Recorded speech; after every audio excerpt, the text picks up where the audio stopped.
전능하사 천지를 만드신 하나님 아버지를 내가 믿사오며 그 외아들 우리 주 예수 그리스도를 믿사오니 이는 성령으로 잉태하사 동정녀 마리아에게 나시고 본디오 빌라도에게 고난을 받으사 십자가에 못 박혀 죽으시고 장사한 지 사흘 만에 죽은 자 가운데서 다시 살아나시며 하늘에 오르사 전능하신 하나님 편에 앉아 계시다가 저리로서 산 자와 죽은 자를 심판하러 오시리라. 성령을 믿사오며 거룩한 공예와 성도가 설교토하는 것과 죄를 사해 주시는 것과 몸이 다시 사는 것과 영원히 사는 것을 믿사옵나이다. 아멘. 찬송가 338장 찬송하시겠습니다. 338장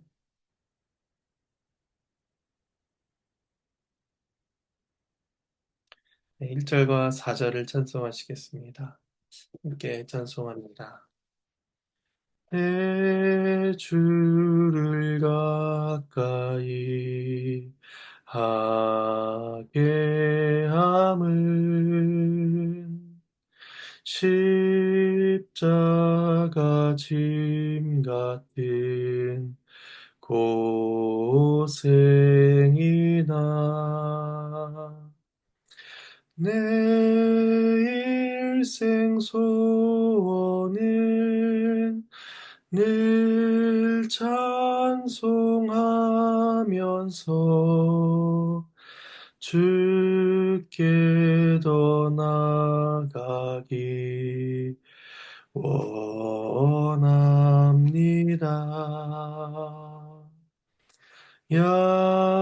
야곱이 잠깨어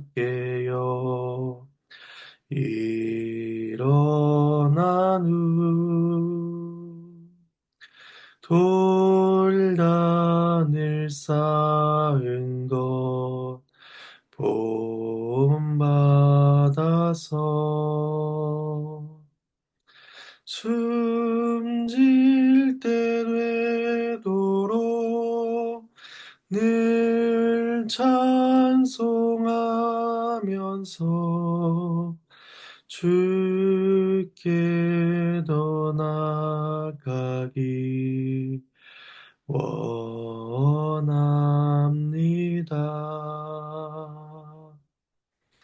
아멘.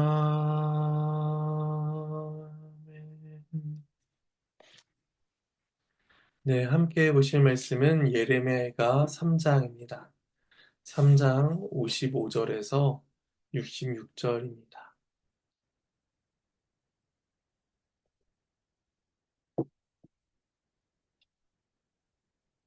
예레미야가 3장 55절에서 66절 말씀을 함께 나누겠습니다. 고통에 대한 탄식과 슬픔으로 가득 찼던 남자, 이 선지자는 이제 하나님을 부르며 도우심을 구합니다. 왜냐면 어떤 상황에서도 여호와의 기도 응답만이 현재의 비극을 해결해 줄 수 있었기 때문입니다. 이제 세 절씩 단락을 나누어서 말씀을 봉독하겠습니다. 55절에서 57절 말씀입니다. 여호와여 내가 심히 깊은 구덩이에서 주의 이름을 불렀나이다. 주께서 이미 나의 음성을 들으셨사오니 이제 나의 탄식과 부르짖음에 주의 길을 가리지 마옵소서.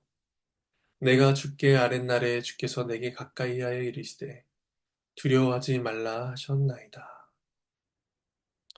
바로 앞에서 4절에서는 구덩이에 빠져 죽음의 공포를 겪는 모습이 나타나 있었습니다. 이제 오늘 본문에서는 심히 깊은 구덩이라고 표현함으로써 상황이 이전 상황보다 더 비참해졌다라는 것을 알 수 있으며 동시에 거의 죽음의 지경에 이른 유다의 상황을 묘사해주고 있습니다.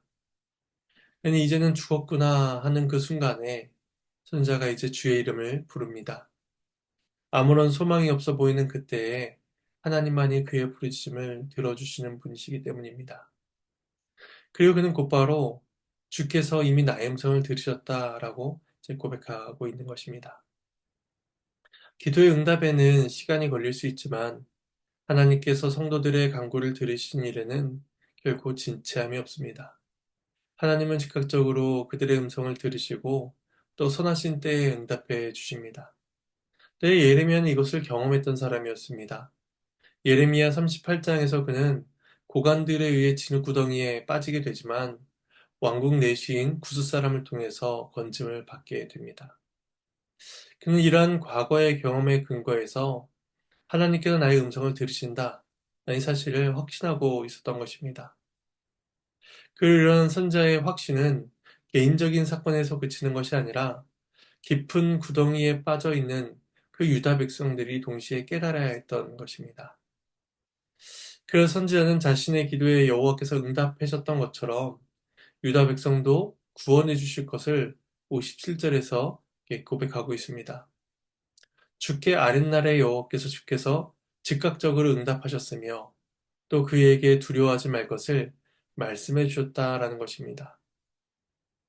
그러므로 유다 백성들 또한 선지자와 같은 그러한 확신을 가지고 하나님 앞에 나아가야 할 것이며 또 그 나아갈 때에는 소망과 위로를 가지고 주 앞에 기도해야 한다는 것입니다. 58절에서 60절 말씀을 봉독하겠습니다. 주여 주께서 내 심령의 원통함을 풀어주셨고 내 생명을 속량하셨나이다. 여호와여 나의 억울함을 보셨사오니 나를 위하여 원통함을 풀어주옵소서. 그들이 내게 보복하며 나를 모해함을 주께서 다 보셨나이다. 주께서 내 심령의 원통함을 풀어주셨다라고 할 때 이 원통함이라는 말에는 이게 법정 용어로서 송사를 변론한다는 의미를 가지고 있습니다. 그러니까 그가 억울하고 원통한 일을 겪고 있을 때에 하나님께서 직접 변호해 주시고 그 고통을 해결해 주신다는 것입니다. 예레미야 51장 36절에서는 이렇게 말씀하셨습니다. 보라, 내가 내 송사를 듣고 너를 위하여 보복하여 그의 바다를 말리며 그의 샘을 말리리니 라고 하시면서 하나님께서 친히 그의 송사를 들어주신다 라고 말씀하셨기 때문에 이 선지자와 유다는 주의 말씀에 의지하여서 그러한 도우심을 구하는 기도를 할 수가 있었던 것입니다. 그리고 이어서 생명을 속량하셨다라고 이야기하는데 이것은 어떤 사람이 빚으로 노예가 된 경우에 그의 형제가 몸값을 지불하고 노예 신분에서 자유롭게 해주는 것을 의미합니다. 과거 하나님께서 애굽의 종되었던 집에서 이스라엘 구원해 주셨습니다. 이스라엘 속량자이신 하나님께서는 영원토록 그들의 구원자, 속량자가 되어 주십니다. 그 이어서 59절에서는 하나님께서 자신의 억울함을 보셨으니 원통함을 풀어달라라고 또 재차 간구합니다. 근데 여기에서의 원통함은 58절에 나와 있는 원통함과는 용어가 좀 다릅니다. 59절에서는 재판하다, 판결하다 라는 의미를 가지고 있는 단어를 사용합니다. 58절에서는 하나님께서 변호인으로서 자신의 원통함을 송사해 주시고 풀어달라라는 요청이었고, 이제 59절에서는 하나님께서 재판관으로서 자신의 원통함을 판단해달라라고 말씀하고 있는 것입니다. 그러니까 둘 다 법정적인 용어로서 자비롭고 공의로우신 하나님의 도우심을 구하고 있는 것이죠. 그런 후에 선지자는 하나님께서 원수들이 행한 모든 것을 보셨다라고 호소합니다. 하나님은 그들의 악행과 이스라엘의 고통을 직접 목격한 증인이시니 또한 증인으로서의 역할을 이행해달라고 요청하고 있는 것입니다. 변호사이자 재판관이자 증인이신 하나님께 악인들의 행위를 보시고 그 진멸의 위기에 처한 유다를 구원해 주실 것을 선자는 간구합니다. 제 61절에서 63절 말씀입니다. 여호와여 그들이 나를 비방하며 나를 모해하는 모든 것, 곧 일어나 나를 치는 자들의 입술에서 나오는 것들과 종일 나를 모해하는 것들을 들으셨나이다. 그들이 앉으나 서나 나를 조롱하며 노래하는 것을 주목하여 옵소서. 60절에서는 여호와께서 대적자들의 행위를 보셨다라고 말했다면 이제 이번 단락에서는 여호와께서 들으셨다라고 또 고백합니다. 그들은 이 남자를 비방하며 모해합니다. 비방한다는 말은 말과 행동으로 표현된 어떤 적극적인 행위 공격을 의미한다면 모해한다는 것은 아직 나타나지 않은 생각과 그들의 음모, 계략들을 의미한다고 할 수 있습니다. 그 또한 그들은 앉으나서나 하루 종일 매일같이 나를 조롱합니다. 이러한 표현들은 본문의 남자가 원수의 괴롭힘으로 인해 얼마나 심각하게 농락당하고 있는지를 보여줍니다. 그들의 조롱은 근거가 있는 것도 있고 또 합당하지 않은 것도 있을 수 있습니다. 그런 모든 것들을 감내해야 되는 그러한 수치와 역경을 이 남자가 계속해서 고백합니다. 이로써 이 남자는 고난당하는 하나님의 백성과 그리고 그들을 압제하는 원수들의 모습을 대조하면서 하나님께서 일어나 자신들을 도와주셔야 한다라고 이렇게 호소합니다. 선지자가 이렇게 기도할 수 있는 것은 하나님께서는 원수들의 드러난 행위를 보실 뿐만 아니라 드러나지 않은 그들의 동기와 목적과 생각까지 다 감찰하실 분이다라는 믿음이 있었기 때문에 가능한 것이었습니다. 이제 마지막으로 64절에서 66절 단락을 봉독하도록 하겠습니다. 여호와의 주께서 그들의 손이 행한 대로 그들에게 보응하사 그들에게 거만한 마음을 주시고 그들에게 저주를 내리소서. 주께서 진노로 그들을 뒤쫓으사 여호와의 하늘 아래에서 멸하소서. 하나님의 말씀입니다. 하나님께 감사합니다. 이제 선지자는 하나님의 공의로우신 심판을 기다리는 기도와 소망으로서 자신의 모든 것을 마칩니다. 그는 하나님께서 적극적으로 원수들을 응징해 주실 것을 호소합니다. 왜냐하면 죄에 대한 대가를 치르는 것이 곧 하나님의 공의, 하나님의 정의가 실현되는 것이다, 마땅하다라고 생각했기 때문입니다. 그래서 선지자는 대적자들에게 거만한 마음을 주사 하나님의 저주가 내리기를 기도하고 있습니다. 선지자가 다른 사람에게 저주가 임하기를 기도하는 것이 조금 의아해 보이기도 하지만 성경에선 종종 저주의 기도가 나오기도 하고 또 바벨론에 대한 직접적인 기도가 시편에서도 언급되기도 합니다. 시편 137편 8절과 9절에 이렇게 말씀합니다. 멸망할 딸 바벨론아 네가 우리에게 행한 대로 내게 갚는 자가 복이 있으리로다. 내 어린 것들을 바위에 메어친 자는 복이 있으리로다. 이렇게 기도를 합니다. 이러한 기도는 단순히 한 개인의 복수의 감정을 하는 그런 기도, 저주가 아닙니다. 여기에서의 원수는 개인의 원수가 아닌 하나님의 원수이며 또 교회의 원수입니다. 하나님을 대적하며 교회와 성도를 핍박한 원수는 저주받고 진멸받기에 마땅한 것이죠. 우린 이런 선자의 기도 속에서 애굽의 바로 왕을 떠올릴 수가 있습니다. 바로는 이스라엘을 내보내라 라는 하나님의 말씀을 듣지 않고 거듭하여 마음을 완고하게 합니다. 이어진 재앙 속에서도 그 바로가 마음을 완악하게 했던 것은 그의 마음이 강팍해지고 또 영적인 눈이 어두워진 상태를 잘 보여줍니다.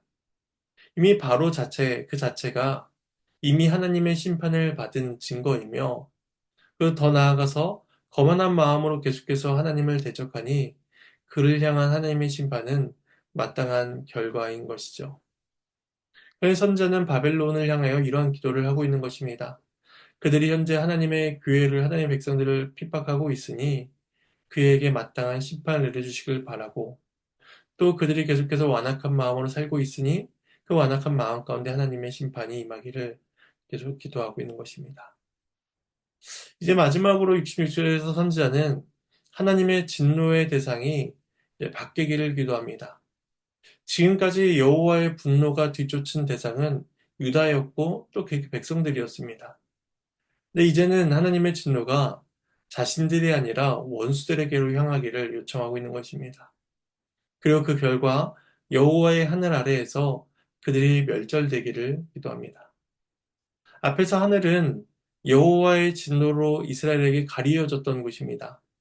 그리고 2장 1절에서 이렇게 말씀합니다. 주께서 진노하사 딸 시온을 구름으로 덮으셨으며 이스라엘의 아름다움을 하늘에서 땅에 던지셨도다. 유다 백성이 하나님과의 관계가 단절되었음을 이렇게 하늘을 통하여서 토로하였습니다. 하지만 그들은 이제 하나님의 신실하심을 바라며 하늘을 향하여 기도하고 있고 또 그러한 여호와의 하늘 아래에서 원수들이 멸망받기를 기도하게 된 것입니다. 언약 백성인 이스라엘이 하나님의 공의에 따라 징계와 심판을 받았듯이 언약 백성을 괴롭힌 대적자들에게 하나님께서 똑같이 보복해 주시기를 바라며 선제의 기도는 소망 가운데 맞춰지게 됩니다. 말씀을 정리하며 적용점을 세 가지로 나눠보도록 하겠습니다. 첫 번째는 하나님께서는 그 앞에 엎드리는 자에게 두려워하지 말라라고 말씀하신다는 것입니다. 예수님께서는 제 아들에게 두려워하지 말고 믿기만 하라 라고 말씀하셨으며 사도 바울은 디모데후서 1장 7절에서 하나님이 우리에게 주신 것은 두려워하는 마음이 아니요 오직 능력과 사랑과 절제하는 마음이다 라고 말씀하였습니다. 현재의 고난이 지극히 크다라고 할지라도 성도가 두려워하지 않고 주 앞에 엎드릴 수 있는 이유는 우리가 당하는 고난보다 그 너머에 계신 하나님께서 더 크고 능하신 분이시기 때문입니다. 두 번째는 하나님께서도 우리들의 기도를 들으시고 또 원수의 생각과 행동까지 모두 아신다라는 것입니다. 그렇다면 우리는 기도해야 합니다. 원수들의 모해가 날마다 계속되며 더해간다면 성도들은 그 가운데 인내하며 기도해야 한다는 것입니다. 우리가 인내하며 기도할 수 있는 까닭은 하나님께서 원수의 내면까지도 또 우리들의 동기까지도 다 알고 계시다라는 믿음에서 비롯됩니다. 그러니 우리는 하나님을 아는 만큼 기도할 수가 있는 것이죠. 마지막 세 번째는 우리는 하나님의 원수인 악한 마귀가 멸절되기를 기도해야 할 것입니다. 그것은 그리스도께서 재림하실 그날에 마침내 이루어지게 될 것입니다. 그러므로 우리는 그리스도의 재림이 속히 이루어져서 악한 마귀가 영원한 하나님의 진노 아래에 거함게 되며 또 주의 백성들은 그리스도와 함께 영원토록 왕노릇하며 하늘의 복락을 누릴 수 있기를 그날을 소망해야 할 것입니다. 그리고 그날을 준비하는 자로서 살아가야 될 것이며 또 그날을 소망하며 기도해야 할 것입니다. 마침내 이루어질 하나님의 나라를 바라며 또 기도 가운데 살아가는 저와 여러분의 복된 삶이 되기를 소망합니다. 제가 잠시 기도하도록 하겠습니다. 하나님의 은혜에 감사를 드립니다. 고통과 슬픔과 눈물 가운데에서 기도할 수 있는 것은 하나님께서 우리의 모든 것들을 다 알고 계시며 또 하나님께서는 능하신 분이시기 때문입니다. 하나님의 신실하심과 능력을 믿고 의지하게 하시고 또 하나님의 도우심을 날마다 구하며 살아갈 수 있도록 도와주시옵소서. 특별히 이번 주일에는 교회들이 모여서 연합 집회로 주 앞에 기도하며 나아가는 시간이 있는데 하나님께서 그 시간 가운데 한국교회에 은혜를 베풀어 주시기를 바랍니다. 어려움 가운데 기도로 주의 도우심을 구하며 나아가는 모든 성도들이 되기를 간절히 소망합니다. 감사를 드리옵고 이 모든 말씀 예수님의 이름으로 기도드립니다. 주님께서 가르치신 기도로 마치겠습니다. 하늘에 계신 우리 아버지여 이름이 거룩히 여김을 받으시오며 나라가 임하시오며 뜻이 하늘에서 이루어진 것 같이 땅에서도 이루어지리이다. 오늘 우리에게 일용할 양식을 주시옵고 우리가 우리에게 죄진 자를 사하여 준 것 같이 우리의 죄를 사하여 주시옵고 우리를 시험에 들게 하지 마시옵고 다만 악에서 구하시옵소서. 나라와 권세와 영광이 아버지께 영원히 싸움나이다. 아멘.